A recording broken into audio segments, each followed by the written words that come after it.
চট্টগ্রামের সাতকানিয়ায় border guard Bangladesh বিজিবি-এর 104তম recruit ব্যাচের প্রশিক্ষণ সমাপনী কুচকাওয়াজের স্বরাষ্ট্র ও কৃষি উপদেষ্টা লেফটেন্যান্ট জেনারেল মোহাম্মদ জাহাঙ্গীর আলম চৌধুরী বলেন, দেশমাতৃকতার রক্ষার প্রয়োজনে জীবন দিতে হবে, তবু দেশের 1 ইঞ্চি মাটিও হাতছাড়া করা যাবে না।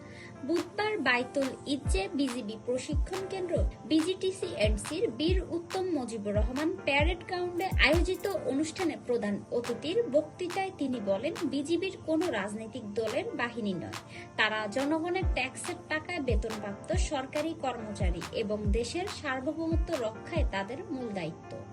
অনুষ্ঠানের রেকর্ড 3023 জন নবীন সৈনিক শপথ নেন। তিনি নবীন সৈনিকদের উদ্দেশ্যে বলেন, শৃঙ্খলা একজন সৈনিকের প্রধান অলংকার এবং আদেশ নিষ্ঠার সঙ্গে পালনই প্রকৃত সৈনিকের পরিচয়।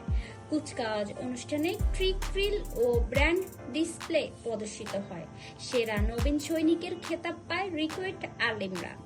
অনুষ্ঠানে স্বরাষ্ট্র মন্ত্রণালয়ের সিনিয়র সচিব নাসিমুল গনি, বিজিবি মহাপরিচালক মেজর জেনারেল মোহাম্মদ আশরাফুজ্জামান সিদ্দিক সহ অন্যান্য ঊর্ধ্বতম কর্মকর্তা উপস্থিত ছিলেন।